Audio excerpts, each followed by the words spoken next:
Hey, I'm Alex Radcliffe from Board Game Co., and this is To Back or Not to Back, where we go through a variety of crowdfunding campaigns, talking about what they are, what they have to offer, does it make sense to get them now, all of that stuff. We have a slightly busy week this week, not too crazy. I think next week picks up a bit. There's a lot of large campaigns launching next week, so we'll see what next week looks like. But this week, let's go ahead and just start off with it, jump into it, starting off as usual with Cult of the Now. Cult of the Now is a segment where we take a look at a currently available game. Crowdfunding can be a lot of fun. Crowdfunding can give you a lot of great games. Some of the best games in my collection are from crowdfunding, but also those are games that you can't get for a year and a half. They often have to get them while judging are they good or are they not good based on like 2 previews and 1 review, and that's basically it. And then of course they cost an arm and a leg for, granted, what is very deluxe stuff, but you may not need that.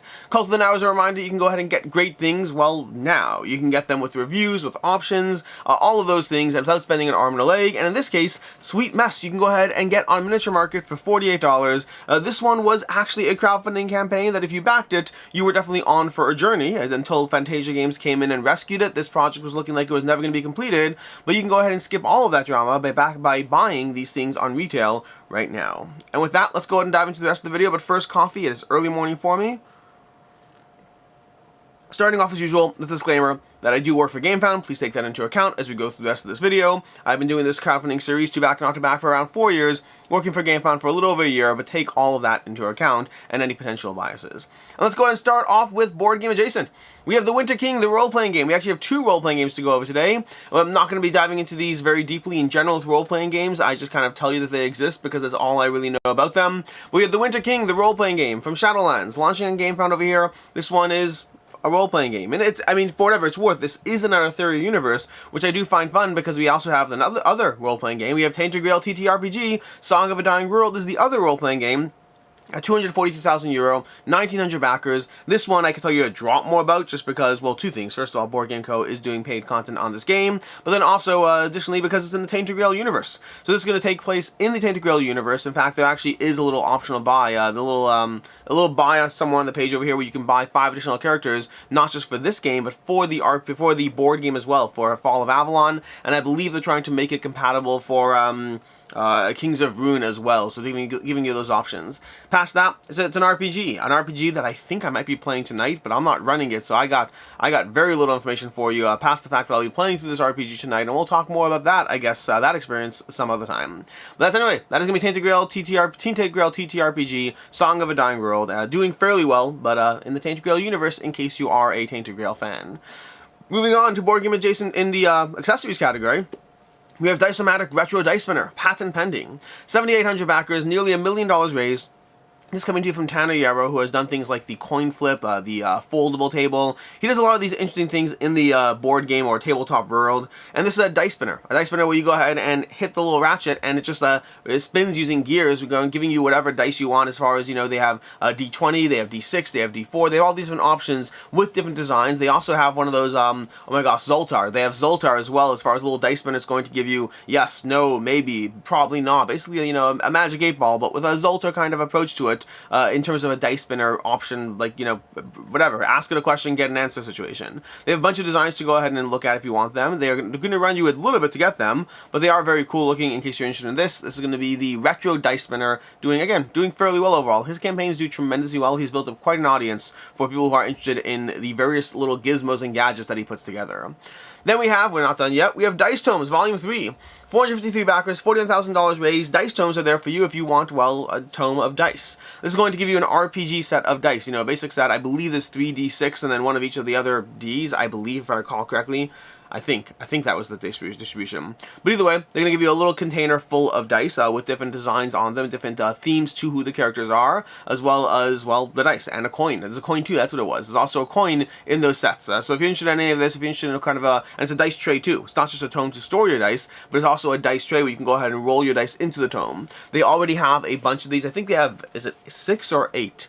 I can't remember if they have 6 or 8. I think they have already 8 of them, and then they're adding 4 more in this campaign, or 3 more in this campaign. They're adding a bunch of these things over here, so you can go ahead and take a look. What's the total set? We have 9. No, it's 9. So it was 6, and then there's 3 more being added now. But that's, in case you're interested in any of this, that's going to be your Dice Tomes options over here on the Dice Tomes campaign. And then from there we have one board game update, or one crowdfunding update, which is basically going to be Last Light. Last Light, small little note here. I talked about this campaign last week, but I forgot to mention that there are replacements going out as well for backers of previous campaigns. There are changes being made. Basically, this is an updated edition where they're making a few different changes, things like tweaking card balance and things like that.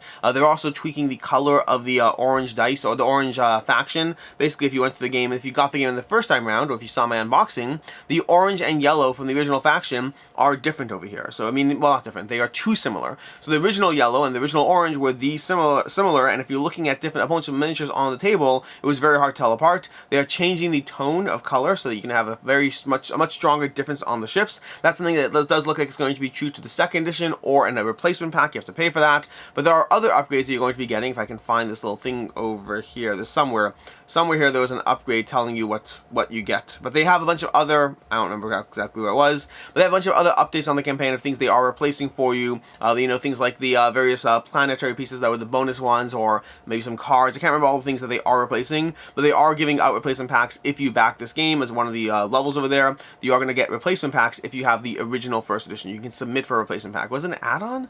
I don't remember. Was it a pledge? It might have been a pledge. Last Light Interstellar, no. Update pack, here we go. This update pack over here for $10. Oh, this is for $10. So if you already own Last Light and want the updated components in the second printing, so this is also going to cost you for a bunch of those other components as well. But basically, there are update packs if you are a first edition backer, if you either backed it on GameFound or got it at, you know, wherever, at a convention or this or that, then there are options to get some of those tweaks or adjustments if those are things you care about. Moving on to the crafting category. Starting off with Ninjas Unleashed not the crafting category. I don't know why I said that. I'm still waking up. Give me a minute here. Moving on to the new campaigns category. That's what it is. Ninjas Unleashed, multi-team, solo, and co-op 4-in-1 game. They advertised this part fairly heavily. I saw someone on a Facebook page saying, I don't know about you, but if I see a campaign telling me it's good for multiplayer, team play, solo play, and co-op play, I kind of assume it's good at none of those. I don't disagree. No, I do. I agree. I agree with that sentence. With the caveat, that doesn't mean you aren't good at any of those. It just means that if you try to sell yourself as doing too much, you run the risk of no one feeling that there's a clear identity for who it's for. Is this for someone who wants competitive play? Is this for someone who wants team play? Is this for someone who wants cooperative play? Or is this for someone who wants solo play? And granted, some of those do have overlap. So competitive and team play very often do have overlap. Solo and cooperative do have overlap. But if you pitch all four, even if you just pitched one of them, if you pitch like, hey, here's a competitive deck building game, end of story, conversation, and then later there are other modes, that kind of makes more sense. But when you pitch 4 modes, it's not necessarily clear for who it's even for, who the target mode is built around. So that's just an interesting conversation. It's an interesting conversation around trying to sell yourself to too many people at once can run the problem where no one person is clear that they are the target being sold to, and they have to decide if they're comfortable just diving into it for the mode that's present. It's an interesting conversation. I'm curious what camp, how about this, for the question of the video, when you see, there's no real question of the video, not to backs, but there is this week, for the question of the week, if you see the I want to start doing questions of the week. I should start doing questions of the week in these videos. Question of the week. For if you see multi-team, solo, and co-op, does that make you more interested in the game, or less interested in the game, or neutral? That's the question of the week. Maybe I'll create a poll. I'll create a poll over on my audience page. So in case you're interested in that, in fact, oh my gosh, I need to go ahead. Well, I'll find something at the end of this video. There's another poll that I totally forgot about, but at the end of this video, skip to the end of the video whenever you get there. You know what? No, let's go ahead and do this right now. Let's go ahead and give me 1 second. I know, I'm all over the place. It's fine. But once I'm doing this question of the week thing, I probably should pull this up over here. Let's go to Board Game Co. Board Game Co. I know you can only see me right now. It's a week. It feels like a live stream. This is a good thing. Maybe. Okay, we gotta go here. There we go.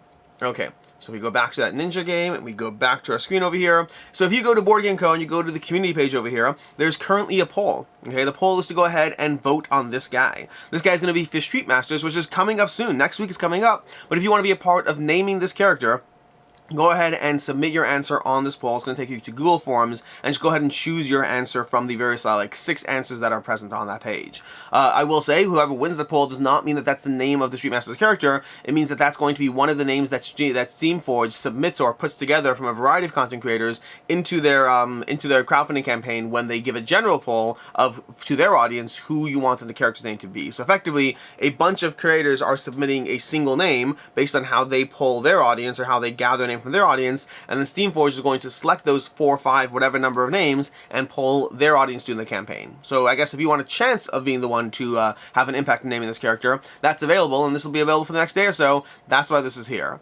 Additionally, I'll throw in a question of the week, so that we go ahead and have a question of the week as well on, well, you know, whether this works for you or doesn't work for you, and you see that in the page. Anyways, long tangents, waking up. $27,000, 263 backers, 9 days to go. This is giving you a deck building experience. Giving you a deck building experience where you're going to go ahead, set a parallel world of Super Ninjas for casual and serious gamers. Again, even that part, for casual and serious gamers. Which one is it for? You're overselling. You're overselling, people. Gaia Games over here, I do think you are trying to sell to too many groups of people at the same time, because it's for solo, team, competitive, co-op, whatever, and then it's also for casual and serious gamers, so I don't know who it's for at all at this point. Easy to play, hard to master, insane replayability, epic battles, awesome combos, Ninjas Unleashed will be the game you play for years to come. I really think they're trying too hard. I'm just not confident in this game. This is their first creative campaign. So it's the first creative campaign over here. Too much going on there. It is, I believe there's lots of AI art creation going on. If you go through the AI disclaimers, they cover, like, yes, they are using AI for things. But all of that, and I'm not getting heavily into the AI thing right now, but I will say personally, I generally don't have that much of a problem with AI usage. But when you're coming at it from way too much of a selling point and too much being sold and utilizing AI, it makes me question just exactly, like, I don't know. I just, if you're going to use AI to me, one of the downsides of it is whatever, I'm not getting too far into it, but one of the aspects of using AI that I guess resonates for me is it means that I have to see more competence in other areas. Because if you kind of took a shortcut in one area, that's not necessarily something I care about, but it just means that I need to see the compensation for the shortcut elsewhere. Art in general is a barrier to getting a game created. If you're able to surpass and overcome that barrier, that means you are able to do something well in the process. But if you shortcutted through it, then it means that I don't know what else is or isn't good or not good in your game, and the combination of that and selling it to every different group means I'm just not confident in this. I am not saying it's bad. I'm not. I'm saying as a backer, I both think this is visually appealing, and I have no idea who this game is for. The standard box, or if it's good for that matter, the standard box is going to be $50. The deluxe box over here is going to be $99. We have the deluxe box. This is they're doing the limited pledge thing. So they're doing those limited pledges where they have limited quantities left. To their credit, it's not one of those things where they're giving, or at least seemingly not one of those things, where it's like, hey, there's 12 left, there's 11 left, oh look, there's suddenly 11 more left. It doesn't seem like they're doing one of those limited pledges where they lie about the quantity, because otherwise you wouldn't do, 2,000 of them. But they are definitely doing that price fixing the limited pledge, where it's like, hey, it's $150, down from $180. Of course, there's 5 backers on this one too. So if you are one of the 5 backers on this pledge level, you are buying the exact same thing as the deluxe box early bird. You're just paying $30 more for it, which I guess if you want to, go for it. But that's basically what's going on over here. As far as should you back or should you not, will it hold its value? Game looks visually cool. It's got miniatures, got good art, it has a way of incorporating yourself into the game as a card art, and then possibly as a poster as well. I think if a bunch of you get card art, they'll also even make a poster for you. And again, I assume all AI assisted. But that's basically what's going on over here. Nothing here is bad, but also nothing here makes me confident in the end result. That's kind of where I am with this. It's not a critique so much as like I don't know. If you're confident, let me know. I mean, 263 people are confident enough. I want to like it. It looks like it could be great. They have a few reviews. Like, I don't know. I'm torn on this one. Moving on. We have Dieson Crusoe, and I have no idea how to pronounce it. Dieson Crusoe, whatever this is. Shipwrecked and stranded, you must outlast and overcome the dangers of a mysterious island to escape its clutches in this thrilling dice placement solo game. This is a game that's been available, I believe, as a print and play. It's coming to you from Barrett, from Barrett Publishing. Currently, it's 19,000 backers. It's $19,000, 868 backers, 10 days left to go. This is a solo dice survival game. You're going to be rolling the dice and then moving them around the board over here, taking actions while trying to ultimately survive in this, solo survival game for 30 to 60 minutes, one player, all of that. The game does already exist. I believe it's available as a print and play, if I'm not mistaken, but it might have actually gotten printing, I don't know. But this has already existed, and Barrett, or Barrett Publishing, is bringing this to your table, to bring it locally to the US in English or whatnot. So maybe it was published, but it's not in English, not entirely certain about that. But it is not a new game, so you could check out ratings on BGG. It's rated pretty decently. It's a strong solo game, at least so far from what I've seen so far. And there's a lot of coverage of the game as well if you're looking for more solo coverage of this of the game over here. The game's going to run you $24 for the game, $5 for the print and play. That's basically you're paying over there. It's going to be $5 shipping or $6 shipping depending on which region you're in. So basically looking at $30 to get your hands on Dieson Crusoe. Which means to should you back it, should you not, will it hold its value, all of that. I'm skeptical it will. I think this is too small a box for the $30 price point for it to be one that does hold its value. But if you are looking for games that will fall into the category of being a probably good, hard to get solo puzzle survival game, then this might well have that for you. It may well be worth getting, it may well be harder to track down later, even if it is one that is less likely to hold its value, just price point to component size, ratio, all of that are a little harder to justify. So in that medium space, you know, if you want it, I would probably say go ahead and just get it, but if you're looking for it to hold its value, a little less so. Give me 1 second. You need help? Coming. And with that, we'll see you on the next game in a second.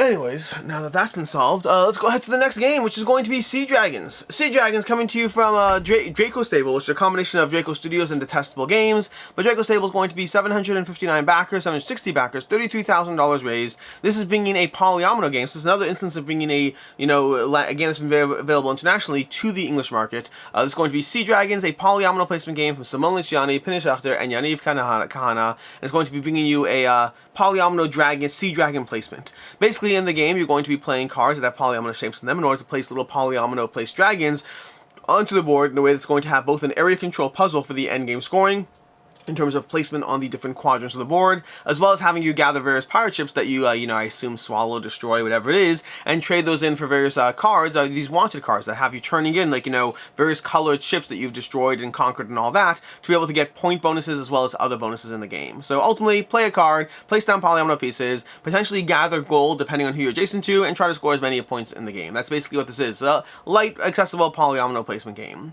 The pledge levels over here are going to be $38 for the Sea Dragons, and then $95 in case you want their previous bundle of games that was over on BackKit, that trio of 3 games. So that's basically what you have over here as far as the pledge levels. Straightforward, simple, to the point, just 2 pledge levels, either getting, you know, your hands on this particular campaign, or getting your hands on all the original campaigns as well, and the original games as well, the, you know, Pat Crusoe, New Riders, and Cosmic Cow Collectors.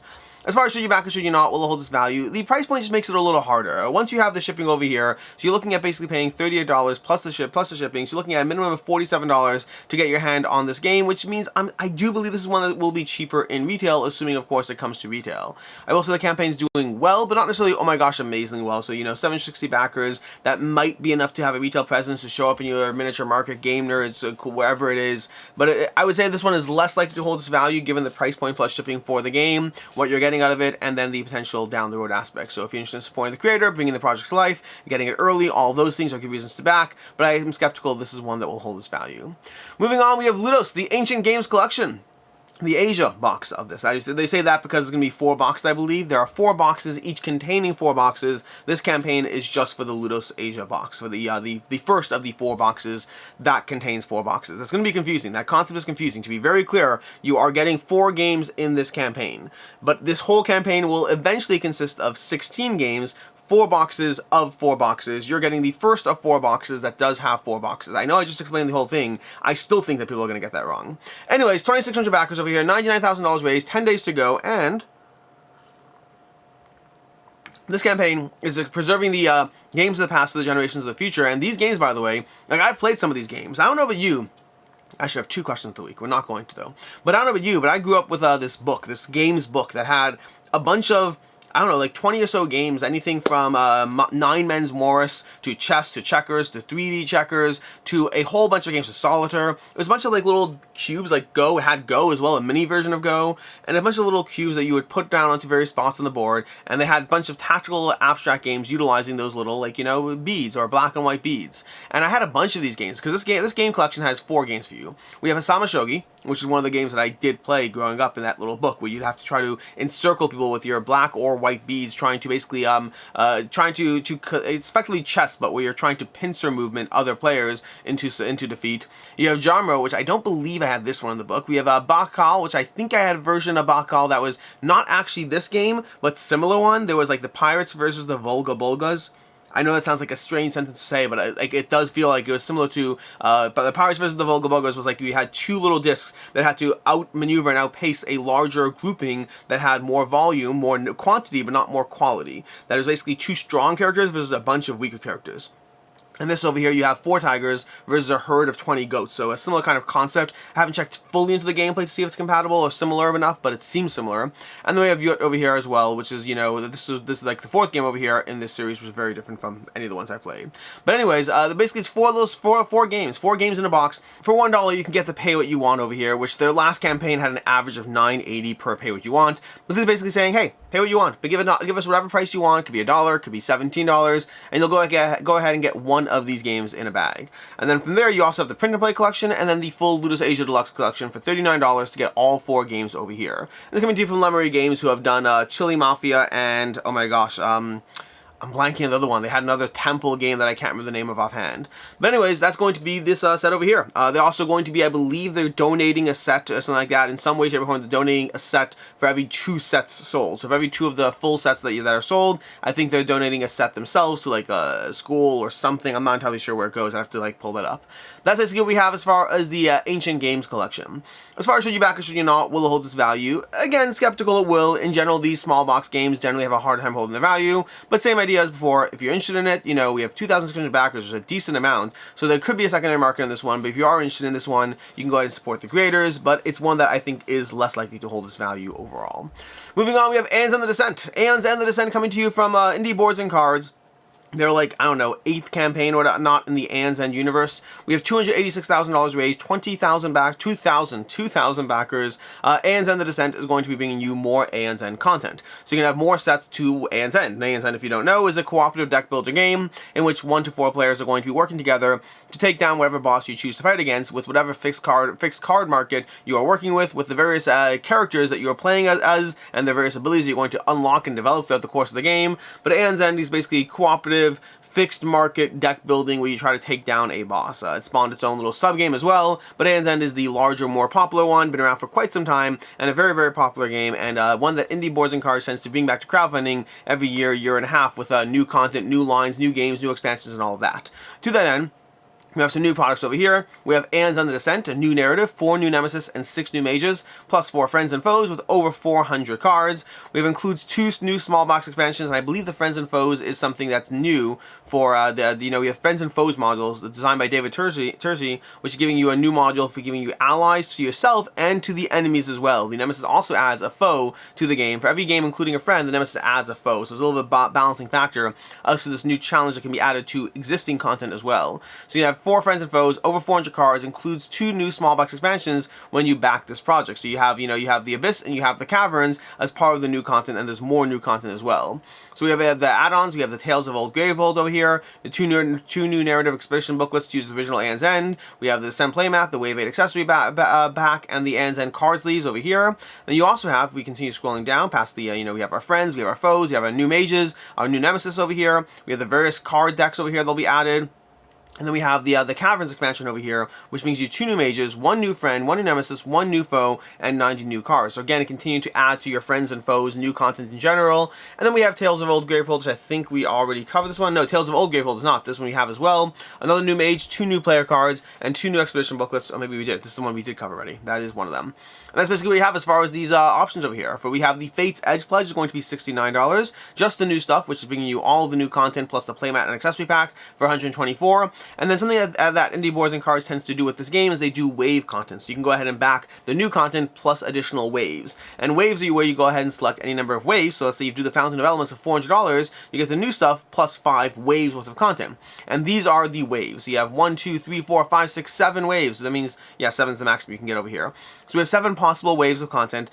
Anything from the existing previous campaigns, basically. So you have Aeon's End Second Edition. The Depths and the Nameless is 1 wave. We have Wave 3, which is Aeon's End Legacy plus Buried Secrets, which has a $10 surcharge to it. So it's going to be a wave plus the $10 surcharge, but gives you another wave of content. Although it's interesting the technicality aspect, because technically if you do 7 waves of content, you should just price it without the surcharge, but then you'd have to change the notes on the surcharge. It's complicated. The stuff is complicated. They're making it all work. They're making it in as efficient a way as possible while still preserving their wave-based approach where they're like, hey, pick and choose these options. go ahead and add them. You've bought yourself a wave of content. That's basically what's going on over here as far as Aeon's End, the sheer amount of content, the expansions, all of those things. Then we have additional add-ons, so you have just the new stuff add-on bundle, you know, the Sem Play Mapus accessory pack, we have the accessory pack, the Tales of Old Gravehold, all these various things, and they have a card sleeves as well, so if you want to see the various card sleeves and all these bundles and charts and grids of all the various sleeves that you might need over here. And then lastly, we have, you know, a variety of extras you can go ahead and add, and then we have the shipping somewhere down here, as well as the various stretch goal content being added to the campaign throughout the course of it. As far as should you back it, should you not, will hold its value. I mean, there's a lot of ways to spend money in this game, which makes it very hard to address all the various ways. What I'll say as a general rule about Aeon's End is, oh, and some of this content, I believe, let me scroll down over here, I believe some of the content is Kickstarter exclusive, or GameFound exclusive, I should say. Let's go ahead and scroll up over here. I missed that. I scrolled past it. Not available in retail. So we have Tales of Old Gravehold, not available in retail. We have the Caverns, not available in retail. Some of the stuff is going to be harder to get your hands on, which is true for their campaigns in general, where they have some retail presence and some extras, which is relevant. And the reason I thought of it is because the should you back or should you not will hold its value. In general, when it comes to Aeon's End, I think in general you can get this stuff cheaper than what people have paid for it. I mean, I don't think it holds its value overall, but it is more complicated than that, because you are looking at certain aspects of it that are not available in retail and harder to get your hands on. We have to wait for the next campaign to go ahead and back whatever it is over there, but there's a lot of variations of this content, which makes it harder to approach any one thing. There have been instances of Aeon's End content going for above what people paid for it. There absolutely has been, but there's so many ways to buy and sell this that I have found many that don't hold its value. Many people selling this stuff for less than what they paid for it, but then also you can find some that sold for above what you paid for it. There's just so much complicated data to filter through to find any individual thing that, as a general rule, I'd say that it's possible to hold its value, but it seems overall, you know, it's not one that will as well. This falls into that bloat aspect where there's so many variations and complexities of it that people often want to try it, but then there's also often people who, like, you know, jumped in for 3 waves and then back off and say, okay, great, now I have to go ahead and liquidate this or get rid of it because it wasn't a game that worked for me. So you're going to have that complexity of a lot of ways to combine and adjust content that makes it harder to get a clear sense of what you're getting, which means it tends not to do as well in the secondhand market, because somebody who's really interested in this is just going to go buy all of it new so they can completely customize what they want. So you're often finding people who are looking for those bargains who are the ones who dive into the second market as much. Again, it's more complicated than that. Depends if you're talking, like, you know, just the most recent content, any combination of waves. It is a little more complicated. That's a general note around it. Moving on, we have Steam Power from Wallace Designs. $119,000 raised, 1,100 backers so far. Steam Power is bringing you a train game in the Steam universe so far to, well, Martin Wallace Designs himself. As opposed to being a game he designed but with another company, this is going to be, I think, the first train game that Wallace Designs has on their own suite of games. And Wallace Designs being Martin Wallace's current company where he makes games. They had the Bloodstones already. They had that kind of choose your own adventure dungeon crawl, sort of a card-based dungeon crawl. I can't remember the name of it, but now they have Steam Power as well. And Steam Power is going to have you building routes, building various factories, producing various goods, and trying to fulfill contracts that are on these tiles, or cards, depending on which version of the game you get, as you try to build out this network. Overall reviews and opinions, I have not played this one myself. I've played all the 3 other like main trade games, Age of Steam, Brass, Age of Industry, this Age of Steam, Brass and Age of Industry are different. There's Steam, Age of Steam, and Railways of the World. And now we also have Steam Power in his line of train games. I played the other 3, haven't played this one, but they often have a lot of route building, connections, trying to figure out the optimal way to deal with pick up and deliver. This is going to have a lot more contract based going on as well, so more customized contracts that are in the deluxe edition are in these nice tiles. And overall opinions on this one seem to be that it is accessible yet strategically still, like over here, simple rules and strategically rich. It seems to be that the feedback and opinions seem to put it in that camp. So I think it's a little lighter than you know, Steam or Age of Steam or Railways of the World, but also still giving you a lot of options and things to think about as you go through it. There's also a cat-based board, which is absolutely amazing. But anyways, we'll get to that soon. So in Steam Power, players complete to build the best railway networks to fulfill contracts and score victory points. Basically, you're going to be performing 2 actions. You can build tracks, build a factory, fulfill a contract, take money from the bank, or take contract tiles. So just any 2 of those options over here, making this kind of a mix between Ticket to Ride versus, you know, a Steam game, so whatnot. It's kind of leaning into that middle range as far as the accessibility, complexity, all of that. Easy to learn, quick to play. There are hidden depths of the game that'll draw you and your friends back again and again. And also different maps. There's also different maps included in the game. So there's 2 versions of the game over here. There's going to be the deluxe deluxe edition of the game for $100 and the retail standard version of the game for $40. The deluxe edition is going to give you 3 maps over here, and I believe that's already been upgraded to 4 and will be upgraded to 5 before this campaign is done, I believe. We'll go through that soon. We have the player trains in PvC, the player factories in PvC, the resource in PvC, the contract tiles in, well, tiles, and then the various coins in slightly more deluxe than cardboard tokens. You also have the track tiles, again in tiles, and the city tiles as well, so all of these being a little bit more upgraded. And then the standard game is going to have 2 maps, and then wooden, which you may prefer, I don't know. Wooden does have a nice feel to it, but then you have contract cars, and then cardboard for the various tokens over here. So again, giving you a totally standard, totally normal game, but you are paying twice the price to get that deluxe premium version of the game. So that's going to be the Station Master for $100 over here, the Ticket Controller for $40 for the base game, Ticket Inspector for, well, that's 6 copies, we're going to ignore that over here. And then we have the various expansions of things, or the things being added. We have the new map, which is added to the box already, so this has already been unlocked, so you have 4 maps now. We have the print on the bottom, print on the inside lid, and the new map over here, which once it hits 130,000, will unlock this next new map, Iberia, bringing you to 5 maps. This is again only for the deluxe edition of the game, or the add-on instead, because you could go ahead and buy the map pack, which for $20 will give you the current maps that are available, which is currently going to be West Country and Southeast Australia, but is also going to add that whatever that last one was, Iberia as well is going to be added to that as well. I assume this campaign's hitting 130,000. There's also the Steam Power contract tile holders in case you want those to hold your contract tiles. And then we also have the the Cat Power expansion, which has 2 maps included in the game, giving you a way to play this game as well, cats, basically. I don't know exactly how it's playing out as far as the Rails part. I assume it's using the same tokens, but you're going to have 18 cat tokens with thick cardboard, with city names on these various pillows, but it's giving you a map that's giving you that hex grid, but in a cat's playhouse or something. So again, I don't know exactly how this plays out, but it's going to be at the very least 2 maps. At the very least 2 maps of the game. That's going to be the Cat Power expansion for this game, which again I think is just, oh, they have a picture here. They have a picture. Yeah, so they're still using the train tiles just on this cat board, which is hilarious. I love it. Anyways, that's going to be Steam Power over here. As far as should you back and should you not, will hold this value on the $15 shipping plus whatever region you're in, all of that. As far as should you back or should you not, will hold this value, I think it will. And it's a little harder to say on this one in general, but if you look at their last game, Bloodstones, which was a premium game that, cost you around $100, gives you an area control game, and that $100 price point, if you look in the secondhand market, that thing's selling for $125 to $150 on a regular basis. It's selling for above what people paid for it on Bloodstones. It was well received, it's generally been well liked, very premium components, and this is leaning into a similar design approach. That $100 game is going to be giving you a premium version of the game with all the deluxe tiles and all that stuff, and then combined with the fact that in general, I mean, if you look at Age of Steam Deluxe Edition, how that has done, if you look at Brass or all those games, you combine a game from Martin Wallace, who is an incredible designer, who's been around for a long time, with a premium deluxe version of the game that's going to be hard to get your hands on otherwise. It's not for sure. This campaign has less popularity than Bloodstone, so I think it's going to end at less backers than Bloodstone did. That means that it's not as popular and is not as much demand, but I think overall, if you're looking for one that is a reasonably safe bet that'll hold its value, that collector's edition is likely there. Although, of course, if you just want to get a cheaper game, that standard edition, possibly getting it at retail, will give you the same game at much cheaper. So if you're just looking for, will the collector's edition hold its value? I think so. If you're looking as to whether you need that, you definitely don't need that. That's a different conversation entirely. Moving on, we have Conservas from Salt and Pepper Games, a challenging solo bag building game. 46,000 euro raised, 1,800 backers, 17 days left to go. Conservas is coming to you from Salt and Pepper Games, continuing their, their goal or their game plan of basically every 3-4 months they're bringing you another game to GameFound, another game that's going to be a small box accessible game that, whether it's solo, 2-player, more than that, whatever it is, giving you these challenging little experiences to go through.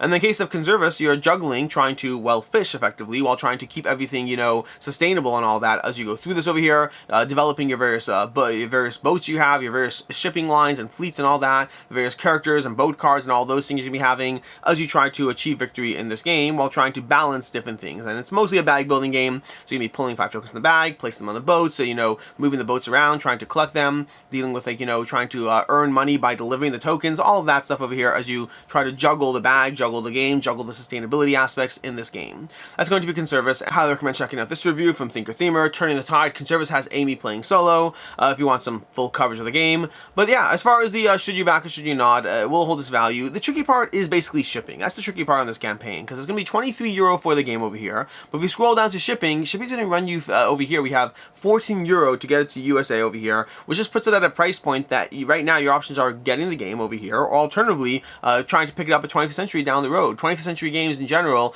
does distribution for Salt and Pepper, and historically, not necessarily a guarantee, but historically has brought their game to the market. So if you are interested in their games, I'm not even saying don't get it. I'm just saying that the price point, once you factor in shipping on GameFound, just makes it a harder game to go ahead and get your hands on and justify getting your hands on, because you can get it for cheaper down the road, assuming it continues to enter, assuming it continues to be distributed by 20th Century Games. So I'm not even against getting the game. I just think depending on your shipping price, because it does depend on your shipping price. If you look back over here to the shipping table again, Spain is going to be 5 euro, which totally changes the conversation, versus USA at 14 euro, nearly doubling the price of the game, or Canada even worse. So rest of the world 20 euro. It's really just a price point of the game relative to the shipping price conversation over here, which just is what it is for small box games. Moving on, we have Knee Deep in Hexes, a 2-player skirmish strategy board game. Destroy tanks, conquer the planet, just like in your favorite 90s PCs games, but this time it's a board game, Winky Face. Knee Deep in Hexes is obviously a tribute to Command & Conquer, Red Alert, that kind of RTS style game. There's going to be 671 backers, $74,000 raised, and Knee Deep in Hexes giving you the ultimate RTS board game. That's what it's bringing you. So if you like Command & Conquer, if you like Red Alert, and you want that in a 2-player experience, that's what this game is promising you, with a miniature-laden battlefield as you try to conquer, develop, and build throughout this game. 2 players, 45 to 60 minutes, 14 plus, skirmish strategy, all of that. As far as the game pledges over here, we have 55 euro, around $60 or so for the base game, and then if you want all the expansions, it's going to win you 140 euro to get all the various expansions and extra things. And here we go. This is what you get for the game. We have a double-sided game board. We have 8 individual companions, the various miniatures that will go into like cute little trays or whatnot, 82 strategy cards, 14 planetary cards. That's all the base game stuff. Then we have the Savage Dust expansion, bringing you 24 new miniatures, new decks, new companions, terrain tiles, 8 new event cards. We have the God's Hand expansions with a Modern Mercenary mini faction. We have the 24 new miniatures, 4 new companions, 4 new decks, all of that. Basically bringing you all this stuff for the game for Knee Deep in Hexes. As far as should you back or should you not, will it hold its value? Again, just skeptical it will. The price point of what the game is versus first time publisher. Also come the aspect of the fact that the demand for the game in general, you're looking at 671 backers, which definitely has a presence but not a huge presence. I think this is a very cute little project. We had that. What would we have? We had a CNC game at one point, Command and Control. There was another game that had that kind of homage to Command and Conquer. I don't know if it was like 6 months ago, a year ago, whatever it was. But I think these games do have an audience, but it's also hard to convince people that this converts well to a board game from a video game approach. And so in general, I think there's going to be some demand for this, but clearly by the campaign over here. But I'm skeptical to believe that there'll be enough demand that if this is a game that doesn't work for you, you'll find someone 2 years from now who's willing to pay $60 to $140 to go ahead and back what you got. So if you're interested in supporting the publisher, you want to lock down a copy, by all means, but I don't think this is one that's going to hold this value. Moving on, we have Trailblazers, the Arizona Trail. Superstition Gold and Arizona Grit, 1,400 backers, $104,000 raised, 17 days to go. This continues the Trailblazer line, but looking like very much different gameplay on this one. Coming to you from Mariposa's game, Trailblazer, the Arizona Trail is going to be giving you a Euro game with polyomino aspects, some worker placement. I believe there's worker placement over here. A bunch of Euro mechanisms together in this game. A slightly different approach to their last game, Trailblazers, the John Muir Trail. For $49, you can get the retail edition of the game. For $69, you can get the deluxe edition of the game, including the miniatures, the dual-layer player boards, any and all stretch goals. And then for the Trailblazer bundle, for $109, you can get both copies. You get the retail edition of the John Muir Trail and the deluxe edition of the Arizona Trail. So you want to keep in mind that distinction as far as retail versus deluxe on these games. That's basically what it is. It's a new version, a new game in their line of games with different mechanics, polyomino little like flora polyominoes, which look adorable. Various cards over here, the fauna cards you're going to be hunting after, the fauna polyominoes. All of it looks very fun. Looks like a fun little worker placement polyomino game, Euro mechanisms, dual layer player boards, all those. Like, look at this board. Look at that. That looks like a fun board to go ahead and build. That's basically what we have over here. As far as should you back it, should you not, will it hold its value? Oh, they have funding goals too. 1 second. We have the Roadrunner and Coyote tokens, we have the Lost Dutchman markers, the variable mural inserts, the alternate crossword arrow sets, the alternate terrain tracks, and the achievement cards as we got so far on this game. But as far as should you back or should you not, will it hold its value? Looking at the original, it didn't seem to. The original game goes for, you know, I don't know, 2/3 to half the price to 2/3 of the price on the secondhand market on a regular basis. So you can find plenty of games, copies of Trailblazers being sold for less than what people paid for it. This is a different game, so it's harder to say for sure. And don't get me wrong, the game is well rated, so it's not an issue of the game not being good. The original Trailblazers is decently rated. People seem to like it overall, but there's a lot of people who are selling it for less than what they paid for. Trailblazer, there's Arizona Trail is going to be a slightly different game, so it's not exactly apples to apples, but it is within the same line. It's going to be appealing to the same crowd, so instinctively I do think this is one that's less likely to hold its value. It is always the caveat that it's not the same game, it's a different game system, and that just makes it harder. It's like the same name, the same universe, but very different, which by the way is a confusing thing in general. I just think that's a confusing approach to take, to name the same game. This is like the Daily Magic conversation all over again, like the Valeria universe. The Trailblazer universe is similar to the Valeria universe, where the only thing it means is it's in the same universe, but has no actual guarantees or mechanics or any of that kind of thing. Don't really know. But either way, that's Trailblazer, the Arizona Trail. Which brings us to Philharmonix, our last campaign.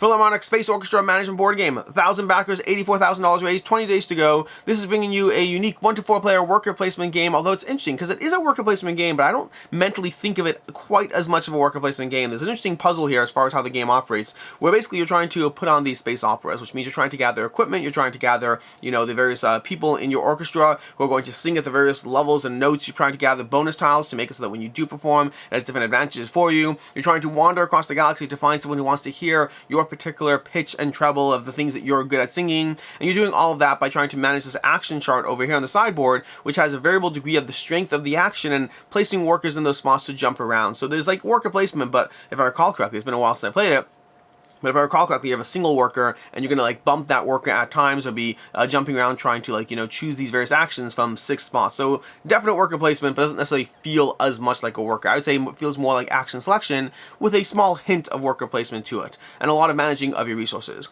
But anyways, that's tit for tat. You're just quibbling over here. But that's basically the idea of the game. You're going to be trying to perform on the galaxy, trying to perform your epic space opera, trying to go to not where no man has gone before, but where no epic space opera has gone before, to appeal to that galaxy's desire to hear great, glorious music in the spatial regions and all that.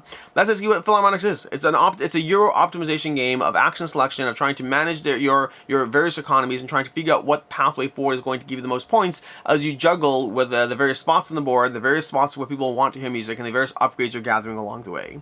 The game over here is going to run you, we're going to have over here for $80 for the standard pledge of the game. It's going to be $100 for the deluxe pledge, which gives you the Ultimate Collector's Box and the Deluxe Pack as well being added on. And that's basically what we have over here. 2 pledge levels, the $80 pledge level and the $100 pledge level for this game over here. That's going to be Philharmonix. As far as should you back or should you not, will it hold its value? Again, hard to say on this one. If you look at Pest, the creator's last game, Arcona's last game was Pest, I believe. And if you look at that one, it's just been delivering. People are very much enjoying Pest. People seem to be liking it a lot. The reviews are pretty solid, and overall it's doing well in the secondhand market as well. People who are finding that Pest is not a game for them are getting more than what they paid for it back on the secondhand market. There's not a lot of sales data on this one, so take that one. Again, it just landed, but from the few pieces of sale data that there are, so far, those few people seem to be getting their money back on the game. But again, still early. So it's hard to say on this one, but Arcona's games in general have been a mix. I think that some of their games have done well in the secondhand market, some not as much, and the demand for Philharmonix does seem to be lower than the demand for Pest, although still certainly present and there. So I would say it's hard to say on this one. Put it in the question mark category. You'll most likely get most of what you paid for this back if it's not a game for you, but always, there's definitely no guarantees. There never are. I would say back this, yeah, it depends. It's hard to say. Arcona has had a mixed results as far as their games doing well on the secondhand market or not, if it turns out to be not a game for you. That's what we have, which means it's time for our picks of the week. As usual, picks of the week have 2 categories over here. The game I think is most likely to hold its value on the secondhand market if it's a game, well, not necessarily that way. I would say the game where if you are interested in getting it, this is the best place to go ahead and get it. Now is the best place, now is the best time if you are interested in getting that game. And then the second category is going to be the one that is my personal interest pick of the week, which is just what I'm most interested from all the games we're covering today. As far as the value pick of the week, I think I'm going to have to go with Steam Power, specifically the Deluxe Edition. There are no guarantees on any of the games this week. This week is definitely one of those weeks where there's no clear and obvious worth it pick. There are a bunch of games that can kind of fall into the you might be worth it, you might not be kind of conversation. I do think Steam Power, the Deluxe Edition, based on how Bloodstones did, again, they're different games, is the one that is most likely to hold its value. So if you are interested in Steam Power, specifically interested in Steam Power, the Deluxe Edition, the value pick of the week does not mean it's a good value relative to the game time versus dollar spent. It just means that it will hold its value, and if you wanted it, now's a good time to get it. So if you do want to just play Steam Power, you can get it for half the price. If you want the Steam Power Deluxe Edition, I think that's my value pick of the week. And then my personal interest pick of the week is going to be Dieson Crusoe. I'm very intrigued by this one. It could be one of those games I play and then think to myself, I don't know if I need this one. But this does look like a fun little solo optimization game. Those games are always interesting puzzles to me. I generally enjoy that kind of puzzle. Whether or not it sticks around is always a different conversation. Some of them stick around for years. Some of them I play, for a few months and then move on from them. But Dieson Crusoe definitely seems like the kind of puzzle I would enjoy. So that's going to be my personal interest pick of the week. Which brings us to the campaigns coming up next week. We have a few things. First of all, we have Street Masters. Reminder to go ahead and head over here to vote on the poll. Just go to the community tab, go to the Board Game Code channel, click on the community tab, and you can go ahead and vote. The voting should close on February 20th, which is tomorrow. And then that campaign is going to be launching, February 21st. So it's going to be launching very, very shortly. That's going to be Street Masters Champion Edition coming to Kickstarter, being re-brought back from Steamforged Games, who picked up the IP. They're working with new content as well, so if you're interested in that, check that out. And then we have coming to GameFound, Dante Inferno, 20,000 people, 23,000 people following this campaign that launches in a day. I will have coverage for you on my channel. I'll have a review of the game as well. But it's going to be Dante's Inferno from Creative Game Studios coming to you, coming to GameFound tomorrow. And that's what we have for the week. Until next time, I'm Alex Radcliffe from Board Game Co. Apologies for the multiple cuts in this video. I have a kid who I need to take care of and, be a responsible father and all that stuff. But until next time, I hope you have a good one.